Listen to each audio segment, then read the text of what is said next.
Спасибо большое. Thank you so much.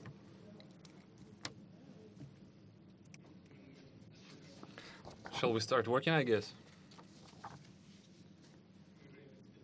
Distinguished Mr. President, ladies and gentlemen, negotiations with the President of the United States, Donald Trump, took place in a frank and business-like atmosphere. I think we can call it a success and a very fruitful round of negotiations.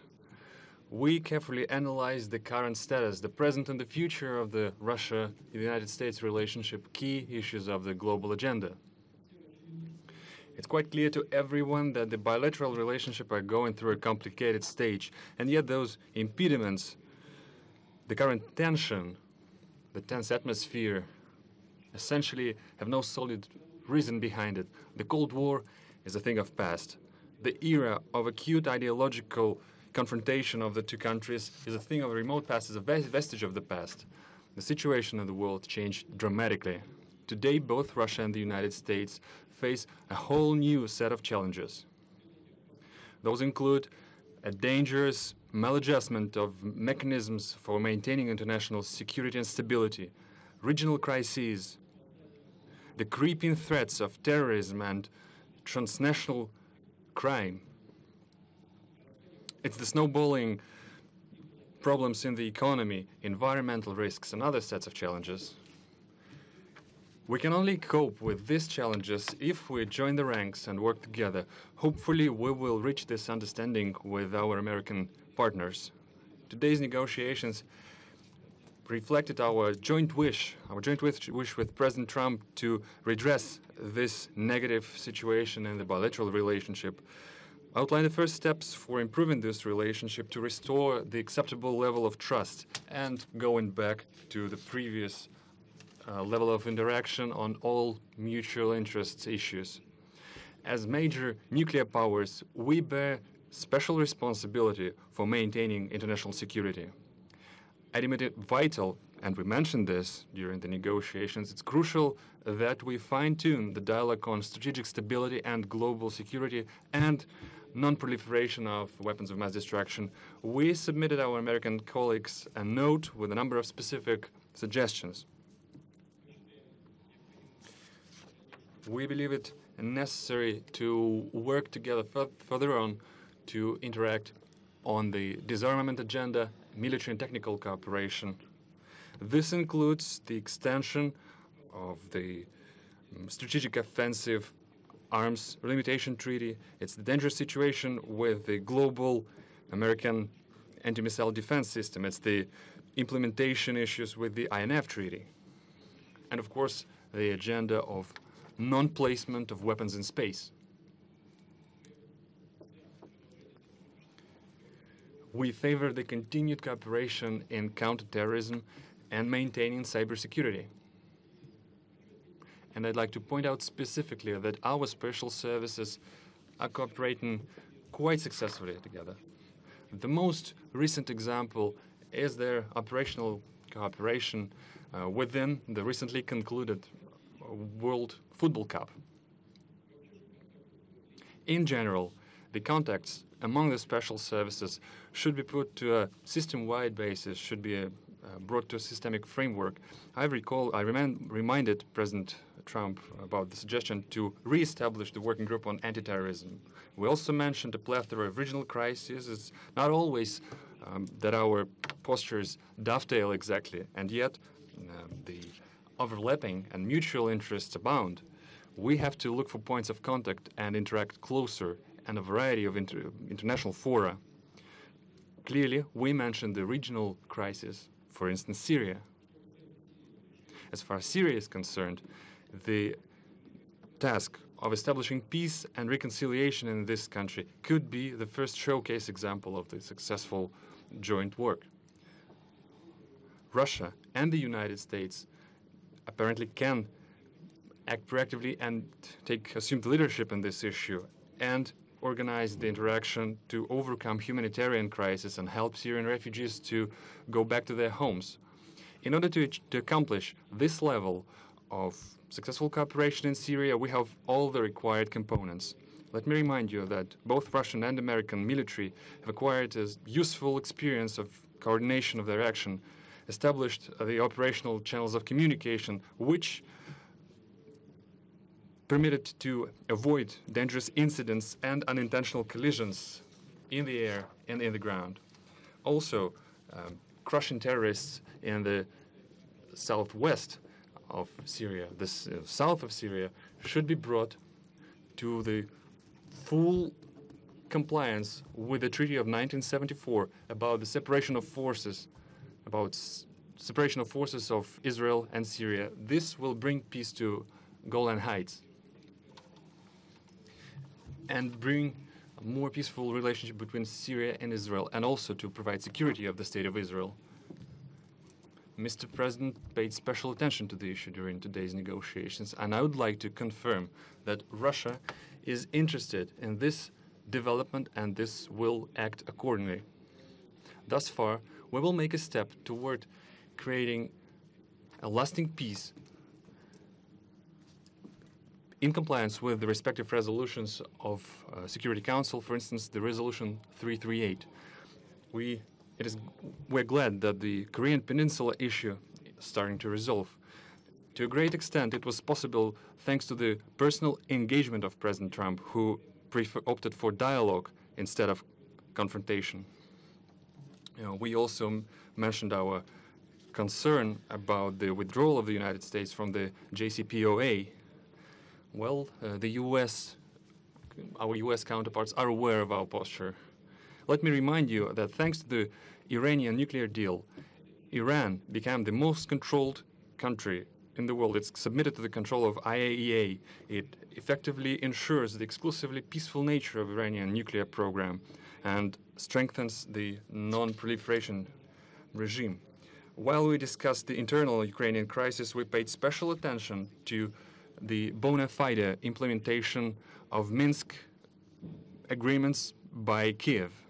At the same time, the United States could be more decisive in nudging the Ukrainian leadership and encourage it to work actively in this. We paid more attention to economic ties and economic cooperation. It's clear that both countries, the businesses of both countries, are interested in this. American delegation was one of the largest delegations on the St. Petersburg Economic Forum. It featured over 500 representatives of American businesses. We agreed, me and President Trump, we agreed to create a high-level working group that would bring together captains of Russian and American business. After all, entrepreneurs and businessmen know better how to articulate this successful business cooperation. We'll let them think and make their proposals and suggestions in this regard. Once again, President Trump mentioned the issue of the so-called interference of Russia in the American elections, and I had to reiterate things I said several times, including during our personal contacts, that the Russian state has never interfered and is not going to interfere into internal American affairs, including election process. Any specific material, if such things arise, we are ready to analyze together. For instance, we can analyze them through the joint working group on cybersecurity, the establishment of which we discussed during our previous contacts. And clearly, it's past time we restore our cooperation in the cultural area, in the humanitarian area. As far as I think you know that recently we hosted the American Congressman delegation, and now it's perceived and portrayed almost as a historic event, although it should have been just a current affairs, just the business as usual. And in this regard, we mentioned this proposal to the President. We have to think about the practicalities of our cooperation, but also about the rationale, the underlying logic of it. And we have to engage experts on bilateral relationship who know history and the background of our relationship. The idea is to create an expert council that would include political scientists, prominent diplomats and former military experts on both countries who would look for points of contact between two countries, that would look for ways on putting the relationship on the trajectory of growth. In general, we are glad with the outcome of our first full-scale meeting, because previously we only had a chance to talk briefly on international fora. We had a good conversation with President Trump, and I hope that we start to understand each other better, and I'm grateful to Donald for it. Clearly, there are some challenges left when we were not able to clear all the backlog, but I think that we made the first important step in this direction. And in conclusion, I want to point out that this atmosphere of cooperation is something that we are especially grateful for to our Finnish hosts. We're grateful for Finnish people and Finnish leadership for what they've done. I know that we've caused some inconvenience to Finland, and we apologize for it. Thank you for your attention. Thank you. Thank you very much. Thank you. I have just concluded a meeting with President Putin on a wide range of critical issues for both of our countries. We had direct, open, deeply productive dialogue. Went very well. Before I begin, I want to thank President Niinistö of Finland for graciously hosting today's summit. President Putin and I were saying how lovely it was and what a great job they did. I also want to congratulate Russia and President Putin for having done such an excellent job in hosting the World Cup. It was really one of the best ever, and your team also did very well. It was a great job. I'm here today to continue the proud tradition of bold American diplomacy. From the earliest days of our republic, American leaders have understood that diplomacy and engagement is preferable to conflict and hostility. A productive dialogue is not only good for the United States and good for Russia, but it is good for the world. The disagreements between our two countries are well known, and President Putin and I discussed them at length today. But if we're going to solve many of the problems facing our world, then we're going to have to find ways to cooperate in pursuit of shared interests. Too often in both recent past and long ago, we have seen the consequences when diplomacy is left on the table. We have also seen the benefits of cooperation. In the last century, our nations fought alongside one another in the Second World War. Even during the tensions of the Cold War, when the world looked much different than it does today, the United States and Russia were able to maintain a strong dialogue. But our relationship has never been worse than it is now. However, that changed as of about 4 hours ago. I really believe that.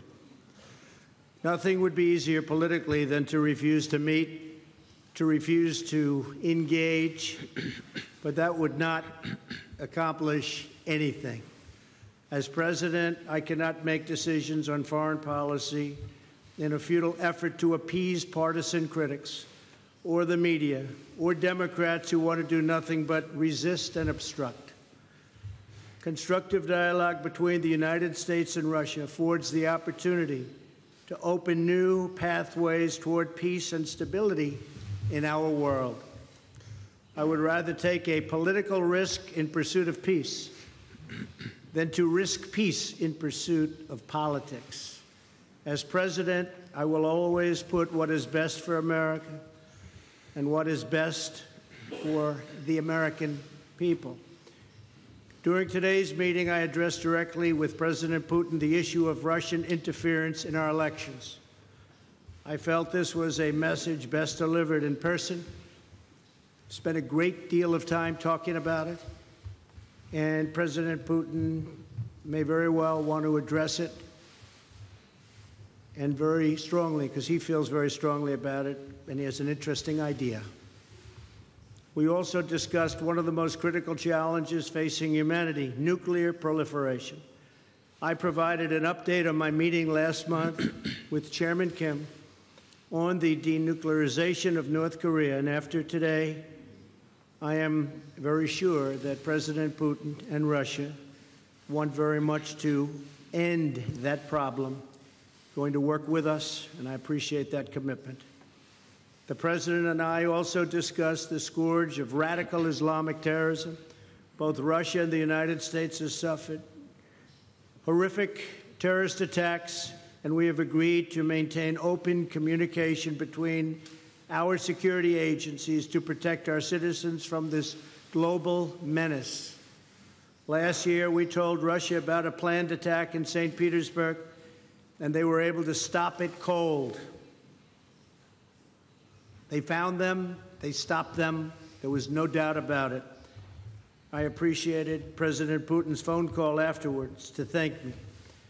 I also emphasized the importance of placing pressure on Iran to halt its nuclear ambitions and to stop its campaign of violence throughout the area, throughout the Middle East. As we discussed at length, the crisis in Syria is a complex one. Cooperation between our two countries has the potential to save hundreds of thousands of lives. I also made clear that the United States will not allow Iran to benefit from our successful campaign against ISIS. We have just about eradicated ISIS in the area. We also agreed that representatives from our national security councils will meet to follow up on all of the issues we addressed today and to continue the progress we have started right here in Helsinki. Today's meeting is only the beginning of a longer process, but we have taken the first steps toward a brighter future and one with a strong dialogue and a lot of thought. Our expectations are grounded in realism, but our hopes are grounded in America's desire for friendship, cooperation, and peace. And I think I can speak on behalf of Russia when I say that also. President Putin, I want to thank you again for joining me for these important discussions and for advancing open dialogue between Russia and the United States. Our meeting carries on a long tradition of diplomacy between Russia, the United States, for the greater good of all. And this was a very constructive day. This was a very constructive few hours that we spent together. It's in the interest of both of our countries to continue our conversation, and we have agreed to do so. I'm sure we'll be meeting again in the future, often, and hopefully we will solve every one of the problems that we discussed today. So, again, President Putin, thank you very much. Thank you, sir. Господа президенты, сейчас журналисты. Distinguished presidents, now the journalists would have a chance to ask two questions, two sets of questions each. First, the Russian journalist will ask the question. Please give your affiliation. Good afternoon. My name is Alexei Meshkov, Interfax Information Agency. I have a question to President Trump. During your recent European tour, you've mentioned that the implementation of the Nord Stream 2 gas pipeline makes Europe a hostage of Russia, and you suggested that you could free Europe from this by supplying American LNG. But this cold winter actually showed that the current mechanism of supply of fuel to Europe is quite viable. At the same time, as far as I know, US had to buy even Russian gas for Boston. I have a question. The implementation of your idea has a political tinge to it, or is it a practical one? Because there will be a gap formed in the supply and demand mechanism, and the first, it's the consuming countries who will fall into this gap. And the second question, before the meeting with President Putin, you called him an adversary, a rival, and yet you expressed hope that you will be able to bring this relationship to a new level. Did you manage to do this? Actually, I called him a competitor, and a good competitor he is. And I think the word competitor is it's a compliment. I think that we will be competing when you talk about the pipeline. I'm not sure necessarily that it's in the best interests of Germany or not, but that was a decision that they made. We'll be competing. As you know, the United States is now, or soon will be, but I think it actually is right now the largest in the oil and gas world. So we're going to be selling LNG, and we'll have to be competing with the pipeline. And I think we'll compete successfully, although there is a little advantage locationally. So I just wish them luck. I mean, I did. I discussed with Angela Merkel in pretty strong tones, but I also know where they're all coming from. And they have a very close source. So we'll see how that all works out. But we have lots of sources now, and the United States is much different than it was a number of years ago when we weren't able to extract what we can extract today. So today we're number one in the world at that, and I think we'll be out there competing very strongly. Thank you very much. If I may, I throw in some 2 cents. We talked to Mr. President, including this subject as well. We are aware of the stance of President Trump, and I think that we, as a major oil and gas power, and the United States is a major oil and gas power as well, we could work together on regulation of international markets, because neither of us is actually interested in the plummeting of the prices. And the consumers will suffer as well, and the consumers in the United States will suffer as well, and the shale gas production will suffer. Because beyond a certain price bracket, it's no longer profitable to produce gas. But nor we are interested in driving prices up, because it will drain juices, life juices from all other sectors of the economy, from machine building, etc. So we do have space for cooperation here. That's the first thing. Then about the Nord Stream 2. Mr. President voiced his concerns about the possibility of disappearance of transit through Ukraine, and I reassured Mr. President that Russia stands ready to maintain this transit. Moreover, we stand ready to extend this transit contract that is about to expire next year, in case if the dispute between the economic entities will be settled in the Stockholm Arbitration Court. This goes to Jeff Mason from Reuters.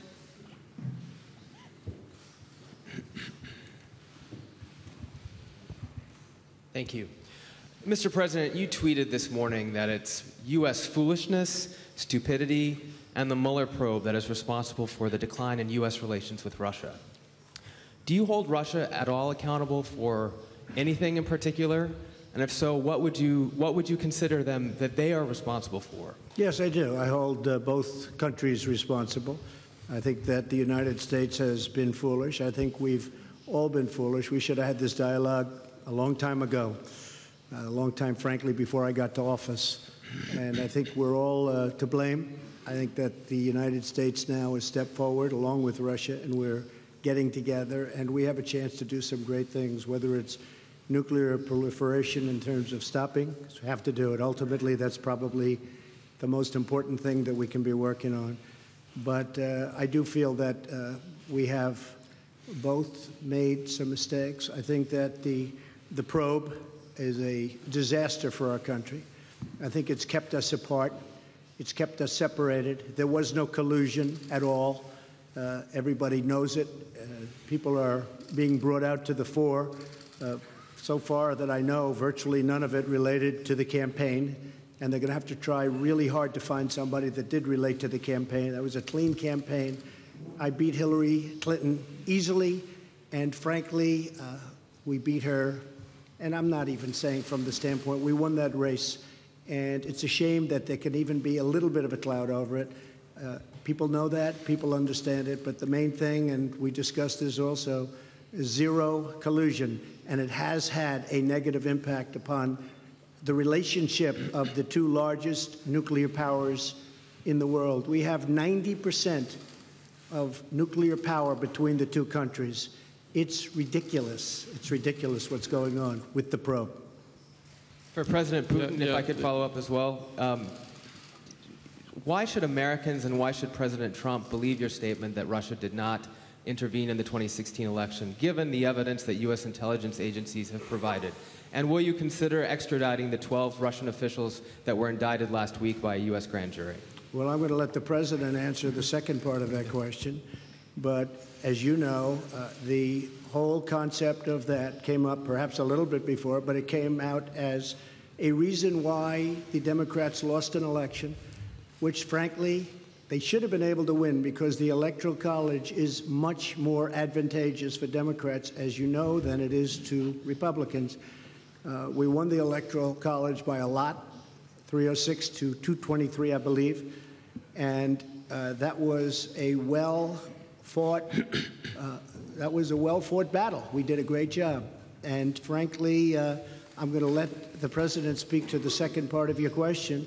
But just to say it one time again, and I say it all the time, there was no collusion. I didn't know the president. There was nobody to collude with. There was no collusion with the campaign. And every time you hear all of these, 12 and 14, it's stuff that has nothing to do. And frankly, they admit these are not people involved in the campaign. But to the average reader out there, they're saying, well, maybe that does. It doesn't. And even the people involved, some perhaps told mis-stories, although in one case the FBI said there was no lie. There was no lie. Somebody else said there was. We ran a brilliant campaign, and that's why I'm president. Thank you. As to who is to be believed and to who is not to be believed, you can trust no one if you take this. Where did you get this idea that President Trump trusts me or I trust him? He defends the interest of the United States of America, and I do defend the interest of the Russian Federation. We do have interests that are common. We are looking for points of contact. There are issues where our postures diverge, and we are looking for ways to reconcile our differences, how to make our effort more meaningful. We should not proceed from the immediate political interests that guide certain political powers in our countries. We should be guided by facts. Could you name a single fact that would definitively prove the collusion? This is utter nonsense. Just like the president recently mentioned. Yes, the public at large in the United States had a certain perceived opinion of the candidates during the campaign, but there's nothing particularly extraordinary about it. That's a usual thing. President Trump, when he was a candidate, he mentioned the need to restore the Russia-US relationship, and it's clear that a certain part of American society felt sympathetic about it, and different people could express their sympathy in different ways. But isn't that natural? Isn't it natural to be sympathetic towards a person who is willing to restore the relationship with our country, who wants to work with us? We heard the accusations about the Concord country. Well, as far as I know, this company hired American lawyers, and the accusations doesn't have a fighting chance in the American courts. So there's no evidence when it comes to the actual facts. So we have to be guided by facts and not by rumors. Now, let's get back to the issue of these 12 alleged intelligence officers of Russia. I don't know the full extent of the situation, but the President Trump mentioned this issue, and I will look into it. So far, I can say the following. The things that, off the top of my head, we have an existing agreement between the United States of America and the Russian Federation, an existing treaty that dates back to 1999, the mutual assistance on criminal cases. This treaty is in full effect. It works quite efficiently.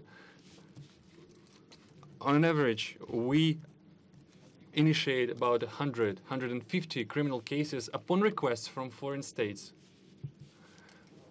For instance, the last year, there was one extradition case upon the request sent by the United States. So this treaty has specific legal procedures. We can offer that the appropriate commission headed by Special Attorney Mueller, he can use this treaty as a solid foundation and send an official request to us so that we would interrogate, we would hold a questioning of these individuals who he believes are privy to some crimes. And our law enforcement are perfectly able to do this questioning and send the appropriate materials to the United States. Moreover, we can meet you halfway, we can make another step. We can actually permit official representatives of the United States, including the members of this very commission headed by Mr. Mueller, we can let them into the country and they will be present at this questioning. But in this case, there's another condition. This kind of effort should be a mutual one. Then we would expect that the Americans would reciprocate and they would question officials, including the officers of law enforcement and intelligence services of the United States, whom we believe who have something to do with illegal actions on the territory of Russia. And we have to request the presence of our law enforcement. For instance, we can bring up Mr. Browder in this particular case. Business associates of Mr. Browder have earned over $1.5 billion in Russia. They never paid any taxes, neither in Russia nor in the United States. And yet the money escaped the country. They were transferred to the United States. They sent huge amount of money, $400 million, as a contribution to the campaign of Hillary Clinton. Well, that's their personal case. It might have been legal, the contribution itself, but the way the money was earned was illegal. So we have a solid reason to believe that some intelligence officers accompanied and guided these transactions. So we have an interest of questioning them. But we can that could be a first step, and we can also extend it. Options abound, and they all can be found in an appropriate legal framework. And did you direct any of your officials to help him do that? Да, я хотел, чтобы он выиграл. Yes, I did. Yes, I did. Because he talked about bringing the U.S.-Russia relationship back to normal. Продолжаем. Я думаю, вполне вопросы 3 может задать кто-то из российского пула. I think there can be 3 questions from the Russian pool. Russia Today, you have the floor. Thank you so much. Good evening to everyone. My name is Ilya Petrenko, RT TV channel. In English. Mr. President, would you please go into the details of possibly any specific arrangements for the U.S. to work together with Russia in Syria, if any of these kind of arrangements were made today or discussed? И, если позволите, Владимир Владимирович, тоже вопрос на... My question to President Putin in Russian. Since we brought up the issue of football several times, I used the football language. Mr. Pompeo mentioned that when we talk about the Syrian cooperation, the ball is in the Syrian court. Mr. Putin, in the Russian court, is it true? And how would you use this fact, the having the ball? Well, I guess I'll answer the first part of the question. We've worked with Israel long and hard for many years, many decades. I think we've never has any country been closer than we are.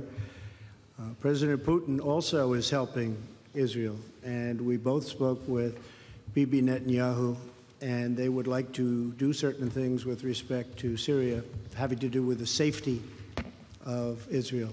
So in that respect, we absolutely would like to work in order to help Israel, and Israel will be working with us, so both countries would work jointly. And I think that when you look at all of the progress that's been made in certain sections with the eradication of ISIS We're about 98%, 99% there, and other things that have taken place that we've done, and that, frankly, Russia has helped us with in certain respects. But I think that working with Israel is a great thing, and creating safety for Israel is something that both President Putin and I would like to see very much. One little thing I might add to that is the helping of people. Helping of people, because you have such horrible, if you see, and I've seen reports and I've seen pictures, I've seen just about everything. And if we can do something to help the people of Syria get back into some form of shelter and on a humanitarian basis, and that's what the word was, really, a humanitarian basis, I think that both of us would be very interested in doing that, and we will do that. Okay? Thank you very much. Excuse me, but for now, no specific agreements, for instance, between the militaries? Well, our militaries do get along. In fact, our militaries actually have gotten along probably better than our political leaders for years, but our militaries do get along very well, and they do coordinate in Syria and other places. Okay? Thank you.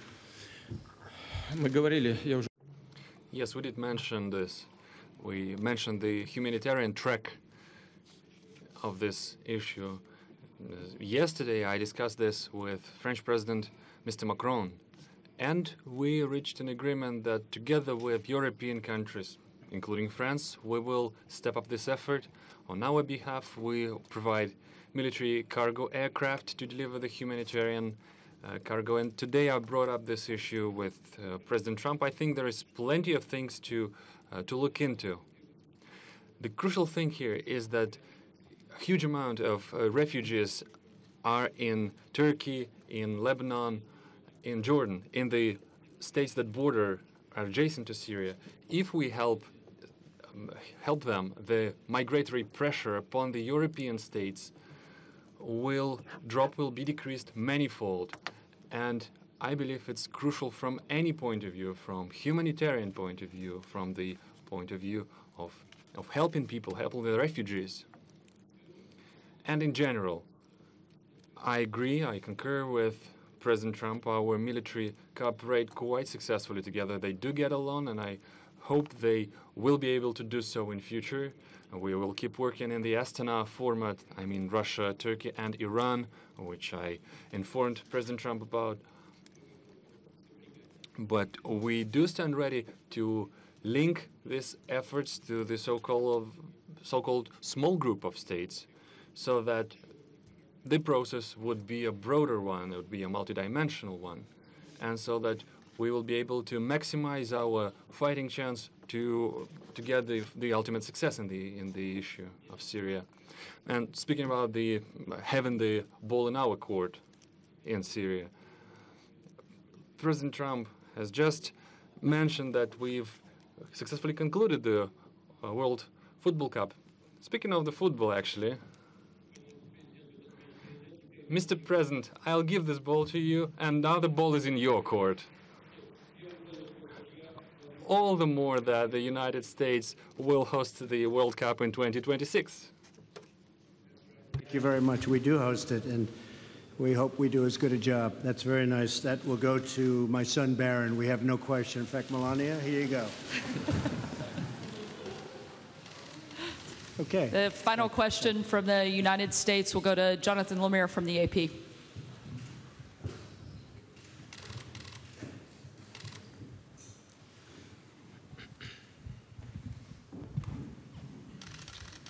Thank you. Question for each president. President Trump, yes. You first. Just now, President Putin denied having anything to do with the election interference in 2016. Every U.S. intelligence agency has concluded that Russia did. My first question for you, sir, is who do you believe? My second question is, would you now, with the whole world watching, tell President Putin, would you denounce what happened in 2016, and would you warn him to never do it again? So let me just say that we have two thoughts. You have groups that are wondering why the FBI never took the server. Haven't they taken the server? Why was the FBI told to leave the office of the Democratic National Committee? I've been wondering that. I've been asking that for months and months, and I've been tweeting it out and calling it out on social media. Where is the server? I want to know where is the server and what is the server saying?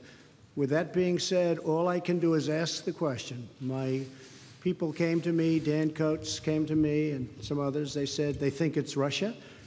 I have President Putin. He just said it's not Russia. I will say this. I don't see any reason why it would be, but I really do want to see the server. But I have confidence in both parties. I really believe that this will probably go on for a while, but I don't think it can go on without finding out what happened to the server. What happened to the servers of the Pakistani gentleman that worked on the DNC? Where are those servers? They're missing. Where are they? What happened to Hillary Clinton's emails? 33,000 emails, gone, just gone. I think in Russia they wouldn't be gone so easily. I think it's a disgrace that we can't get Hillary Clinton's 33,000 emails. So I have great confidence in my intelligence people, but I will tell you that President Putin was extremely strong and powerful in his denial today. And what he did is an incredible offer. He offered to have the people working on the case come and work with their investigators with respect to the 12 people. I think that's an incredible offer. Okay? Thank you. Yes, please. I'd like to add something to this. After all, I was an intelligence officer myself. And I do know how dossiers are made up. Just a second. That's the first thing. Now the second thing. I believe that Russia is a democratic state, and I hope you're not denying this right to your own country. You're not denying that United States is a democracy. Do you believe United States is a democracy? And if so, if it is a democratic state, then the final conclusion in this kind of a dispute can only be delivered by a trial, by the court, not by the executive, by the law enforcement. For instance, the Concord company that was brought up is being accused. It's been accused of interference. But this company does not constitute the Russian state. It does not represent the Russian state. And I brought several examples before. Well, you have a lot of individuals in the United States. Take George Soros, for instance, with multi-billion capitals. But does that make him, his position, his posture, the posture of the United States? No, it does not. Well, it's the same case. There is the issue of trying a case in the court, and the final say is for the court to deliver. We are now talking about the private, the individuals, and not about particular states. And as far as the most recent allegation is concerned about the Russian intelligence officers, we do have an intergovernmental treaty. Please do send us the request. We will analyze it properly and we'll send a formal response. And as I said, we can extend this cooperation, but we should do it on a reciprocal basis, because we would await our Russian counterparts to provide us access to the persons of interest for us, who we believe can have something to do with the intelligence services. Let's discuss the specific issues and not use the Russia and the U.S. relationship as a loose change, for this internal political struggle. A question for President Putin. Thank you. Two questions for you, sir. Can you tell me what President Trump may have indicated to you about officially recognizing Crimea as part of Russia? And then secondly, sir, does the Russian government have any compromising material on President Trump or his family?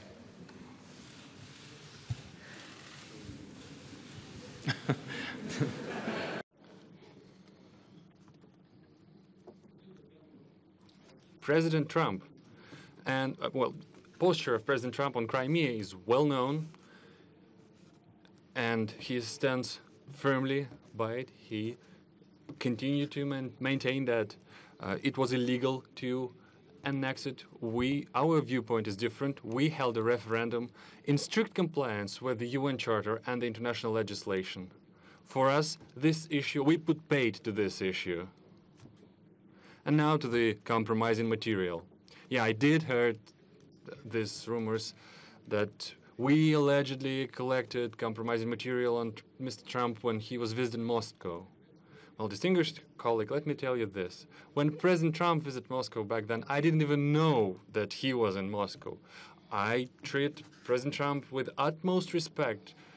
But back then, when he was a private individual, a businessman, nobody informed me that he was in Moscow.